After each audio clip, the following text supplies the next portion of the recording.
Today, I will explain about Anisakis, a parasitic worm that you should be cautious about when eating sushi in Japan. Anisakis is a parasitic disease that is commonly found in Japan, and the number of reported cases has surged dramatically. From just 6 cases in 2007 to 441 cases in 2023, an increase of about 70 times. This parasitic infection can affect anyone, and I will explain it while sharing a personal experience from a Japanese individual. A man, as usual, went out for dinner with his colleagues after work and enjoyed sashimi and sake. "Ah, this fatty fish is so good." Afterward, he went home and got into bed, but felt discomfort in his stomach and couldn't fall asleep. He thought maybe it was from drinking too much. So he ate a cup of ramen to settle his stomach and managed to sleep. But he woke up about 2 hours later to sudden, intense pain in his solar plexus. It hurts. What is this? In a panic, he rubbed his stomach, tried warming it with a heat pad, and drank some hot water, but the pain wouldn't go away. Maybe I drank too much last night, or maybe it's stress. No, I ate sashimi, so this pain must be from Anisakis. He somehow managed to endure until morning, and searched for a hospital on his smartphone. Luckily, he found a clinic that was advertising a gastroscopy to relieve pain, and went there without an appointment. "Did you eat sashimi?" When he underwent the consultation at the hospital, the doctor immediately asked this question. "Yes, I did. I had seared bonito and also mackerel sashimi." The doctor replied with a single sentence, "It's Anisakis, no doubt about it." By the way, Anisakis infection can be categorized into 2 types: gastric anisakiasis and intestinal anisakiasis, depending on the location where the Anisakis larvae are causing trouble. Gastric anisakiasis is characterized by severe upper abdominal pain and vomiting that occur a few hours after consuming raw seafood. It is said that most people who develop this infection experience these symptoms. On the other hand, in intestinal anisakiasis, where the larvae penetrate the intestines, the symptoms are similar to those of gastric anisakiasis. But the onset takes much longer, ranging from several hours to a few days. In some cases, it may lead to complications, such as intestinal obstruction or intestinal perforation. If symptoms of intestinal obstruction are present, surgery may be necessary. Every year, there are people who end up with scars on their bodies due to Anisakis. The treatment involves using an endoscope to locate and remove the Anisakis larvae, if they are in the stomach. The doctor said, "We're going to remove the Anisakis with an endoscope now." The preparations for the gastroscopy were carried out efficiently, and after the injection of local anesthesia and sedatives, the man lay exhausted on the bed. Before he knew it, he heard the doctor's voice shouting, "I got it." When they returned to the examination room, the monitor displayed something white, thread-like inside the man's stomach.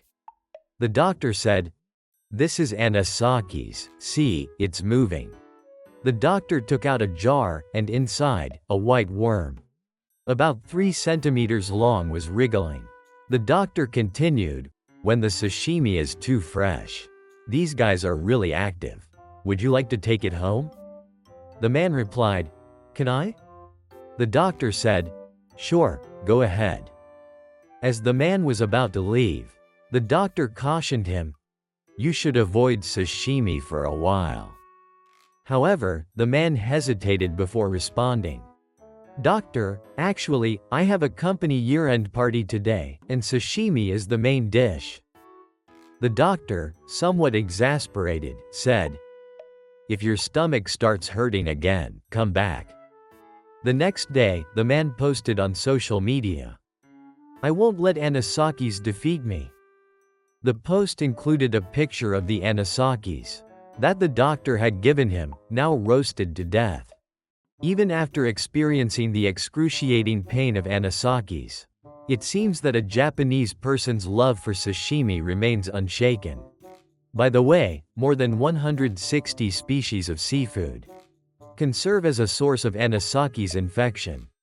Mackerel is considered the most important source, but Anisakis can also infest various seafood, such as horse mackerel, sardines, salmon, Pacific saury, squid, and others. If these are eaten raw, they can lead to serious health issues. For those who wish to visit Japan and enjoy raw fish with confidence, it's important to gain the following knowledge to significantly reduce the risk of infection. 1. Visual inspection. Anisakis is commonly found in the internal organs of fish, but it can also sometimes curl up within the muscle tissue, as shown in the image. When preparing fish, carefully examine the flesh and remove any white, thread-like Anisakis larvae. However, since it can sometimes be easy to miss, it's recommended to use other methods in conjunction with this one. 2. Freezing. Anisakis larvae can be killed by freezing at temperatures of -20 degrees Celsius or lower for more than 24 hours. Fish that has been frozen in this manner can be safely enjoyed as sashimi or sushi. 3. Cooking. If fish is heated to 70 degrees Celsius or higher, or heated at 60 degrees Celsius for at least 1 minute, Anisakis will be completely killed. This method is especially effective when cooking fish through boiling or grilling. Caution. While it may be difficult to apply these precautions when eating sushi at restaurants, having this knowledge can help when choosing a reputable establishment or buying sashimi yourself. A common misconception is that condiments such as vinegar, soy sauce, and wasabi can prevent Anisakis infection. However, they enhance the flavor but have no effect on preventing Anisakis infection. So it's important to be aware of this. Black light. While not commonly practiced in Japan, it has been found that using a black light can make it easier to spot Anisakis larvae. Anisakis contains fluorescent substances, so it glows when exposed to black light. Using this method makes it easier to spot larvae that may be difficult to see with the naked eye.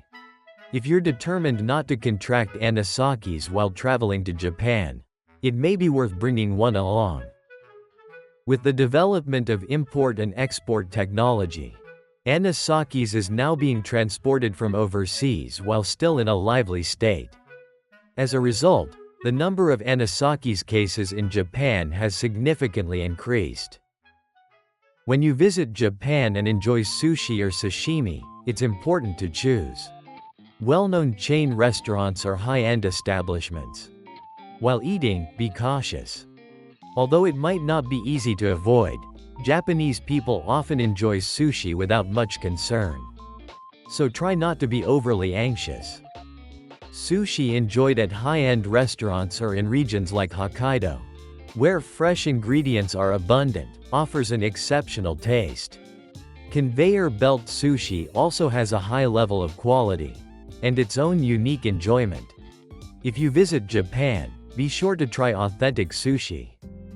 This time, we introduced information about Anisakis. What did you think? If you've had any unfortunate experiences with food in Japan, feel free to share in the comments section. See you in the next video.